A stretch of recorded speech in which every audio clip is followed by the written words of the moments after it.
Good morning, everyone. So, in last class, what we had discussed? Yes, what we discussed last class? We started with fourth chapter. It was IoT platform design methodology. Okay. In that, we saw 10 steps were there. One step we saw in detail. That was purpose and requirement specification. So in that we saw how we have to define the purpose, behavior, okay, system, this what is it, system requirements.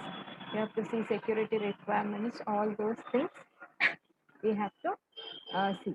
So today we will start with next topic, that is, which was the next step after this purpose and requirement specification. Can anyone tell? Which was the next thing? Next page? Yes, it was process model specification. Okay, so let's see what is process model specification. I think PPT is visible.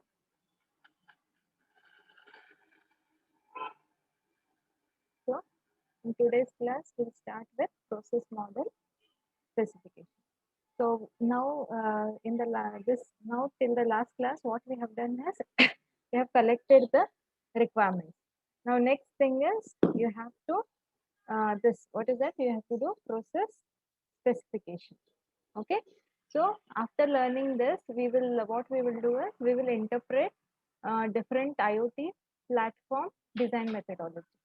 Okay, so first thing was to know what the system do. Next we'll see process, how to specify the process. We have to define the process. Okay, so in that, how to do the process specification is we have to use case diagrams here. That is, we have to define the use case of IoT system, okay, which is described based on and derived from purpose and requirement specification. So what is use case? Use case are just a way to capture the system functionality and requirements in UML diagram. So what we do in process specification is try to identify all the use case of the IoT system. That is, you will try to understand the functionality and requirements using UML diagrams. Okay, so they have given here the use case of IoT system are formally described based on and derived from.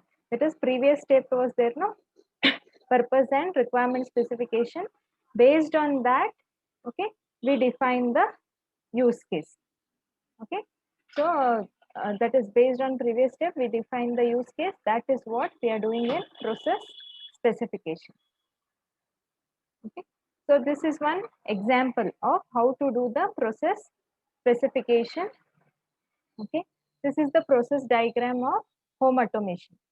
Okay, so we are considering we have to develop a IoT system for home automation for light, that is appliances, lights. Okay, so what we do, we have to draw the process diagram. How we draw the process diagram? It is based on the this, that is the previous thing. It is based on the one second. It is based on previous this, what is it, previous step. That is, which is the previous step? Yes, which is the previous step? That is purpose and requirement specification. Just remember, in process specification, what we do is we have to identify the use case. That is, why we use case? It is a way of identifying system functionality and requirement in UML diagram. Okay, so this figure shows the process diagram of home automation. Okay, so you have drawn this diagrams in SC, I guess. So we are showing one example. That is how we can draw a process diagram for the home automation system, that is for light appliances. Okay, so here in this diagram, circle denotes the start of the process. Okay, so if you use a circle in this process diagram, it means it is start of the process. If you use this diamond box, it then denotes decision box, and the rectangle denotes state of attribute. In SE you had studied, remember, So your state or any attribute is represented by a rectangle, a diamond denotes a decision box, and circle denotes the start of the process. So as you can see in this, okay, the process has started, okay, and this process diagram is for light appliances, which shows modes of the system. So they're telling for the light, for the light, smart light, they will be using two things, two modes. Okay, that is, one is auto mode and another is manual mode. So they are creating use case, so they will know more about the system. Okay, they'll understand more about the system. Okay, and then they can design the system properly. So it will start here, then we have mode. Okay, so rectangle means it denotes the state or attribute. Again we have to decide, okay, what user can enter, auto or manual. In automatic mode, what will happen? Lights are on and off by itself, by the automatically, whereas manual, you will get one interface to on and off. You will get two buttons. In auto mode, what will happen? The system only will see the light level. Okay, so if light level is low, it will on the light, so state will change to on. If level is high, light level is high, it will off the light. Okay, this is what happens in auto mode. Why we are drawing this is, it will be easy to code this. Okay, so all the process happening in this system. See, one mode is only one process, again many other things might be there. So if you know all this, it will be easy to code. So next is light state. Okay, so what will happen in light state is, it will see in this is not automatic, this is manual mode. Okay, so it will show the user what is the light state, on or off. It will show the status. Okay, so if it is on means, if the status is on, the light will be on. If the state is off, light will be off. So two things are there, so you will be getting two modes. One is auto, one is manual. So whichever you will select based on, if auto means light, it will only on and off. If it is manual, what will happen? Yes, so state, it will just show you what is the status of the light. Light is on or off. Okay, so that is what.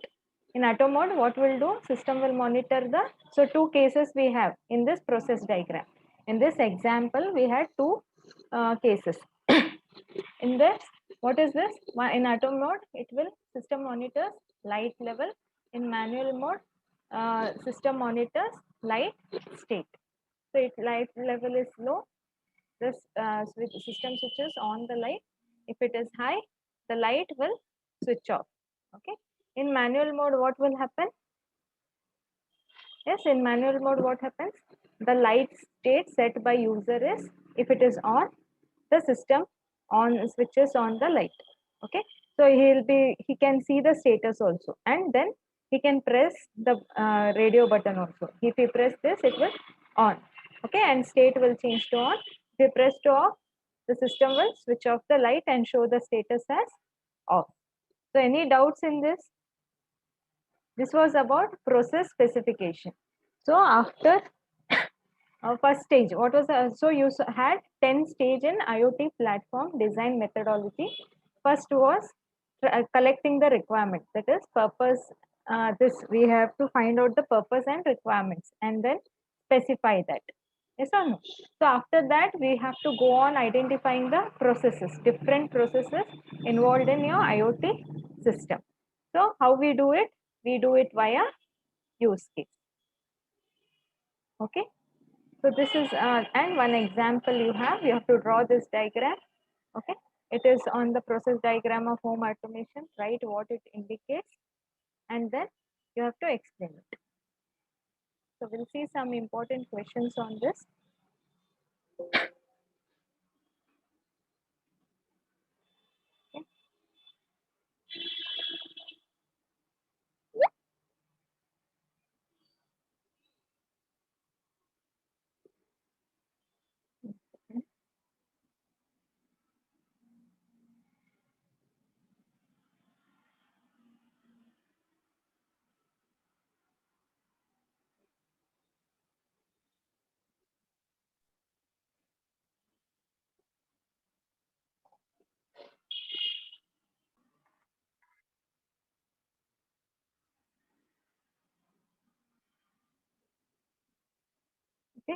So in today's session, we have seen fourth chapter, second topic, that is, yesterday we saw this much. IoT design methodology, in that 10 is there. Yesterday we covered purpose and requirement specification. Today we covered process specification. Let's see any question is there on the same.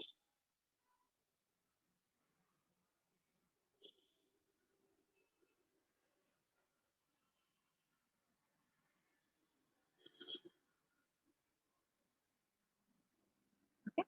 So one thing is this: describe process specification for home automation IoT system. You have to write what is process specification. That is, we try to find out the use case of IoT system based on the earlier step.